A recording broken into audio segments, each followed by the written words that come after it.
നമസ്കാരം. ഇൻഫിനിറ്റ് സ്റ്റോറീസിന്റെ പുതിയൊരു അധ്യായത്തിലേക്ക് എല്ലാവർക്കും സ്വാഗതം. നമ്മുടെ നിമിത്ത ശാസ്ത്രത്തിലും ശകുനശാസ്ത്രത്തിലും ചില ചെടികളെപ്പറ്റി പ്രത്യേകം പരാമർശിക്കുന്നുണ്ട്. അതായത് ഈ ചെടികൾ വീട്ടിൽ പൂവിടുന്നത് കഷ്ടകാല സമയത്താണ് എന്നാണ് പറയുന്നത്. ഈ ചെടികൾ വീട്ടിൽ വളർത്തുകയും അവ പൂവിടുകയും ചെയ്തു കഴിഞ്ഞാൽ ദൗർഭാഗ്യം കടന്നു വരും എന്നാണ് വിശ്വസിക്കപ്പെടുന്നത്. ഇന്ന് പറയാൻ പോകുന്നത് ആ ചെടികളെ പറ്റിയാണ്. ഈ ചെടികൾ ആരെങ്കിലും വീട്ടിൽ വളർത്തുന്നുണ്ട് എന്നുണ്ടെങ്കിൽ പ്രത്യേകം ശ്രദ്ധിക്കണം. കഴിയുന്നതും വീടിനോട് ചേർന്നിവ വളർത്താതിരിക്കുന്നതായിരിക്കും ഏറ്റവും ഉചിതം എന്ന് പറയുന്നത്.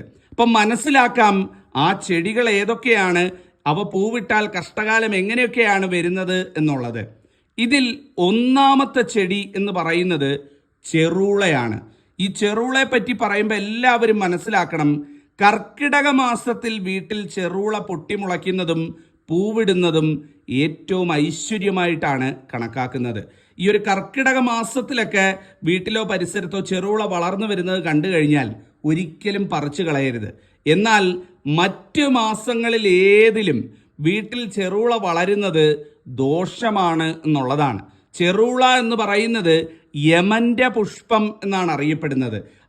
അതായത് സാക്ഷാൽ കാലന്റെ പുഷ്പമാണ് ചെറുള എന്ന് പറയുന്നത്. വീട്ടിലോ പരിസരത്തോ ചെറുള വളരുന്നുണ്ട് എന്നുണ്ടെങ്കിൽ അത് പറിച്ചു കളയുക, അത് വളരാൻ അനുവദിക്കരുത്. കർക്കിടക മാസത്തിലാണ് എന്നുണ്ടെങ്കിൽ ചെറുള വീട്ടിൽ വളരുന്നത് പറിച്ചു കളയുകയും അരുത് എന്നുള്ളതാണ്. അതായത് കർക്കിടകത്തിൽ ഇവ ഐശ്വര്യം ചൊരിയുകയും മറ്റു മാസങ്ങളിൽ ദോഷമായിട്ടുമാണ് ചെറുള വീട്ടുപരിസരത്ത് വളരുകയും പൂവിടുകയും ചെയ്യുന്നതിനെ കണക്കാക്കുന്നത് എന്ന് പറയുന്നത്. അപ്പൊ നിങ്ങളുടെ വീട്ടിലോ പരിസരത്തോ ചെറുള വളരുന്നുണ്ട് എന്നുണ്ടെങ്കിൽ ഇന്ന് തന്നെ ശ്രദ്ധിക്കുക. അവ വീട്ടിൽ വളരുന്നത് പൂവിടുന്നത് പൊതുവെ അശുഭമായിട്ടാണ് കണക്കാക്കുന്നത്. രണ്ടാമത്തേത് എന്ന് പറയുന്നത് കള്ളിമുള്ളാണ്. നമ്മളൊക്കെ വീട്ടിൽ വളർത്തുന്ന ഒരു ചെടിയായിരിക്കും കള്ളിമുൾ ചെടി എന്ന് പറയുന്നത്. പല അലങ്കാരത്തിൽ പല രീതിയിലൊക്കെ നമുക്കിത് വാങ്ങിക്കാൻ കിട്ടും. ഈ കള്ളിമുള്ള് വീട്ടിൽ വളർത്തുമ്പം രണ്ട് കാര്യം എപ്പോഴും ശ്രദ്ധിക്കണം. ഈ കള്ളിമുള്ള് പൂവിടുന്നത് കഷ്ടകാല സമയത്താണെന്നാണ് പറയുന്നത്. അതായത് നമ്മളുടെ ജീവിതത്തിൽ എന്തെങ്കിലും പരാജയമോ നഷ്ടമോ ഒക്കെ വരുന്നതിന് മുന്നോടിയായിട്ടാണ് ഈ കള്ളിമുള്ള് പൂവിടുന്നത് എന്നുള്ളതാണ് കൃത്യമായിട്ട് പറയുന്നത്. അതുപോലെ തന്നെ ഈ കള്ളിമുള്ള് ഒരു കാരണവശാലും വീടിൻ്റെ മുൻവശത്ത് വളർത്താൻ പാടില്ല എന്നും പറയുന്നു. നമ്മളൊരു വഴിക്ക് പോകാനൊക്കെ ഇറങ്ങുമ്പോൾ ഈ കള്ളിമുള്ള് കാണുന്നത് ദോഷമായിട്ടാണ് കണക്കാക്കുന്നത്. അതുപോലെ തന്നെ കള്ളിമുള്ള് പൂക്കുന്നതും നമ്മളുടെ ജീവിതത്തിൽ ദൗർഭാഗ്യം കടന്നു വരുന്നതിൻ്റെ ലക്ഷണമായിട്ടാണ് കണക്കാക്കുന്നത്. അപ്പം കള്ളിമുള്ള് വീട്ടിൽ വളർത്തുന്നവരും ശ്രദ്ധിക്കുക. അടുത്തത് എന്ന് പറയുന്നത് കറിവേപ്പാണ്. കറിവേപ്പ് വീട്ടിൽ വളർത്തുന്നതിൽ യാതൊരു ദോഷവുമില്ല. പക്ഷേ കറിവേപ്പ് വീട്ടിൽ വളർത്തുന്നതും അവ പൂക്കുന്നതും ദോഷമായിട്ടാണ് കണക്കാക്കപ്പെടുന്നത്. കറിവേപ്പ് വീട്ടിൽ വളർത്തുന്നവരെപ്പോഴും അതിൻ്റെ മണ്ട ഒടിച്ചൊടിച്ച് നിർത്തണം എന്നുള്ളതാണ്. പൂക്കാൻ ഇട കൊടുക്കാതെ, അഥവാ പൂക്കുന്ന ലക്ഷണം കണ്ടു കഴിഞ്ഞാൽ തന്നെ അത് കോതി അല്ലെങ്കിൽ അതിൻ്റെ മണ്ട വെട്ടി ഒതുക്കി നിർത്തേണ്ടത് വളരെ അനിവാര്യമാണ്. അല്ലാതെ കാട് കണക്കിന് കറിവേപ്പ് വളരുകയും അത് പൂത്തുലയുകയും ചെയ്യുക എന്ന് പറയുന്നത് ദോഷഫലങ്ങളാണ് ആ വീടിന് പ്രദാനം ചെയ്യുന്നത് എന്നുള്ളത്. കറിവേപ്പ് വീട്ടിൽ വളർത്താൻ ആഗ്രഹിക്കുന്നവരാണ് നമ്മളെല്ലാവരും. പക്ഷേ കറിവേപ്പ് വളർത്തുമ്പം ഇങ്ങനെ ഒരു ദോഷം ഏൽക്കാതിരിക്കാനായിട്ട് എല്ലാവരും ശ്രദ്ധിക്കണം. കറിവേപ്പ് പൂക്കുന്നിടത്ത് ധനനഷ്ടവും പല രീതിയിലുള്ള ദുഃഖാനുഭവങ്ങളും ഉണ്ടാകും എന്നുള്ളതാണ് കണക്കാക്കപ്പെടുന്നത്. അപ്പം കറിവേപ്പ് വളർത്തുന്നവരും പ്രത്യേകം ശ്രദ്ധിക്കുക. മറ്റൊന്ന് എന്ന് പറയുന്നത് ഈ പപ്പായ മരം അല്ലെങ്കിൽ ഓമയ്ക്ക മരം, കപ്പയ്ക്ക മരം എന്നൊക്കെ പറയുന്ന പപ്പായ മരവുമായിട്ട് ബന്ധപ്പെട്ടാണ്. ഇത് വീടിനോട് ചേർന്ന് വളരുകയും വീടിനേക്കാളും ഉയരത്തിൽ പോയി പൂക്കുകയും ചെയ്തു കഴിഞ്ഞാൽ അത് ദോഷമായിട്ടാണ് കണക്കാക്കുന്നത്. ഈ പപ്പായ മരം വീട്ടിൽ വളർത്തുന്നതിൽ ഒരു തെറ്റും ദോഷവും ഒന്നുമില്ല, അതുണ്ടെന്ന് പറയുന്നില്ല. പക്ഷേ വീടിനോട് ചേർന്ന് വളർത്തി അത് വീടിനേക്കാൾ ഉയരത്തിൽ പോയി പൂക്കുന്നത് ദോഷമെന്നാണ് പറയുന്നത്. അപ്പം ഈ ഒരു കാര്യം കൂടെ എല്ലാവരും ശ്രദ്ധിക്കണം. ഞാൻ വീണ്ടും പറയുന്നു, പപ്പായ മരം വളർത്തുന്നതിൽ തെറ്റില്ല, പക്ഷേ വീടിനേക്കാൾ ഉയരത്തിൽ പോയി പൂക്കുന്നത് പൊതുവേ ദോഷകരമാണ്. വീടിനോട് ചേർന്ന് വളർത്തരുത്. പറമ്പുള്ളവരാണെന്നുണ്ടെങ്കിൽ പറമ്പിലേക്ക് മാറ്റി വളർത്തു. വീടിനോട് ചേർന്ന് പപ്പായ മരം വളർത്തുന്നതും അത് വീടിനേക്കാൾ ഉയരത്തിൽ പോയി പൂക്കുന്നതും ദോഷം തന്നെയാണ്. മറ്റൊന്ന് എന്ന് പറയുന്നത് നാരകം പൂക്കുന്നതാണ്. നാരകം പൂത്തിടം മുടിഞ്ഞ ചരിത്രം മാത്രമേ ഉണ്ടായിട്ടുള്ളൂ എന്നുള്ളതാണ്. നാരകം പൂവിടുന്ന വീടുകളിൽ ധനം നിൽക്കില്ല എന്നുള്ളതാണ്. ധനം ചോർന്നു പോകും എന്നാണ് പറയുന്നത്. പലരും ചെയ്യുന്ന ഒരു വലിയ തെറ്റാണ് വീടിൻ്റെ മുന്നിൽ തന്നെ കൊണ്ടുവന്ന് നാരകം നട്ടു വളർത്തുക എന്ന് പറയുന്നത്. നല്ല കൈബലമൊക്കെ ഉണ്ടാകും, പക്ഷേ മുള്ളുള്ള ചെടിയാണ്, അത് വീടിന് മുന്നിൽ വളർത്താൻ പാടില്ല. ഒന്നാമത്തെ കാര്യം. രണ്ടാമത്തത്, വാസ്തുപരമായിട്ട് നോക്കുമ്പം വീടിനോട് ചേർന്നോ വീടിന് മുന്നിലോ വളർത്താൻ പാടില്ലാത്ത ഒരു ചെടിയാണ് നാരകം. നാരകം പൂവിടുന്നതും നാശത്തിൻ്റെ ലക്ഷണമാണ് എന്നാണ് കണക്കാക്കുന്നത്. അപ്പം അതുകൊണ്ട് നാരകം നമ്മൾ വളരെയധികം ശ്രദ്ധിക്കേണ്ട ഒരു ചെടിയാണ്, അല്ലെങ്കിൽ ഒരു വൃക്ഷമാണ് എന്നുള്ളതാണ്. അടുത്തത് എന്ന് പറയുന്നത് ഈ ബോൺസായി ചെടികളാണ്. വളർച്ചയെ മുരടിപ്പിച്ചുകൊണ്ട് വികസിപ്പിച്ചെടുത്ത ചെടികളാണ് ഈ ബോൺസായി ചെടികൾ എന്ന് പറയുന്നത്. അതായത് ഈ വലിയ വൃക്ഷങ്ങളെ വെട്ടിച്ചുരുക്കി അല്ലെങ്കിൽ അവയുടെ വളർച്ചയെ മുരടിപ്പിച്ചുകൊണ്ടുള്ള ബോൺസായി ചെടികൾ എന്ന് പറയുന്നത്.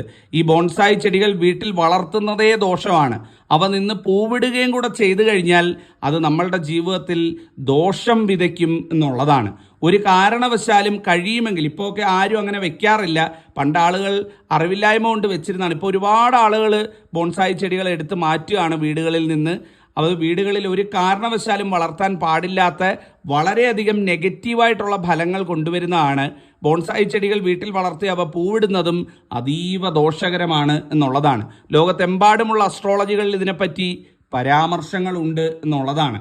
അടുത്തത് എന്ന് പറയുന്നത് മൊസാന്തയാണ്. പല വീടുകളിലും ഇന്ന് ആളുകൾ വെട്ടിക്കളഞ്ഞുകൊണ്ടിരിക്കുന്ന ഒരു ചെടിയാണ് ഈ മൊസാന്ത എന്ന് പറയുന്നത്. ഇത് വീടിൻ്റെ മുമ്പിലോ വീടിനോട് ചേർന്നോ വളർത്തരുത്, കടം കയറും എന്നാണ് പറയുന്നത്.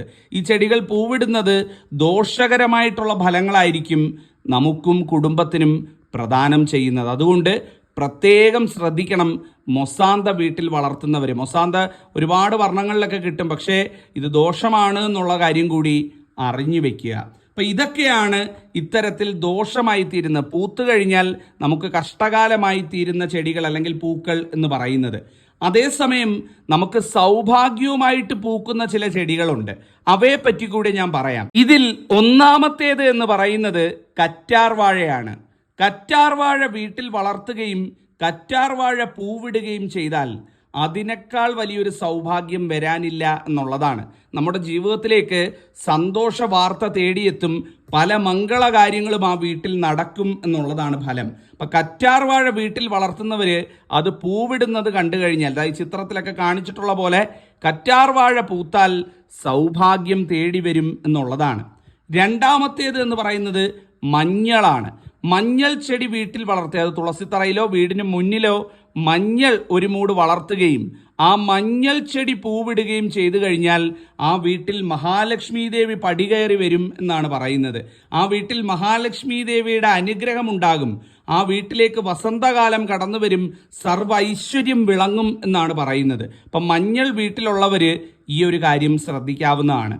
മറ്റൊന്നെന്ന് പറയുന്നത് വർഷങ്ങളായിട്ട് പൂക്കാതെ നിന്ന് അരളി പൂക്കുക എന്നുള്ളതാണ്.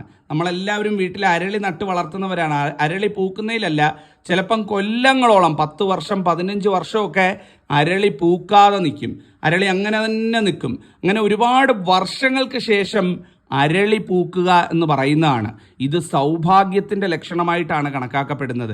അങ്ങനെ പൂക്കാതെ നിൽക്കുന്ന അരളി, അതുപോലെ തന്നെ ചെമ്പകം, ഇതൊക്കെ പൂക്കുന്നത് നമ്മളുടെ വീട്ടിലേക്ക്, നമ്മളുടെ കുടുംബത്തിലേക്ക്, നമ്മളുടെ ജീവിതത്തിലേക്ക് സൗഭാഗ്യം വന്നു ചേരാൻ പോകുന്നു, നമ്മൾ ജീവിതത്തിൽ രക്ഷപ്പെടാൻ പോകുന്നു എന്നതിൻ്റെ കൃത്യമായ ലക്ഷണമാണ്. അപ്പോൾ ആ ഒരു കാര്യവും കൂടെ മനസ്സിലാക്കാവുന്നതാണ്. അതുപോലെ ഏറ്റവും വലിയ സൗഭാഗ്യമാണ് തെച്ചി കാടേറിപ്പൂക്കുന്നത് എന്ന് പറയുന്നത്. എന്താണ് തെച്ചി കാടേറിപ്പൂക്കുക എന്ന് പറയുന്നത്? ഇലകൾ കാണാനാകാത്ത വിധം പൂക്കൾ തെച്ചിയിൽ പൂത്തുലയുക എന്ന് പറയുന്നത്.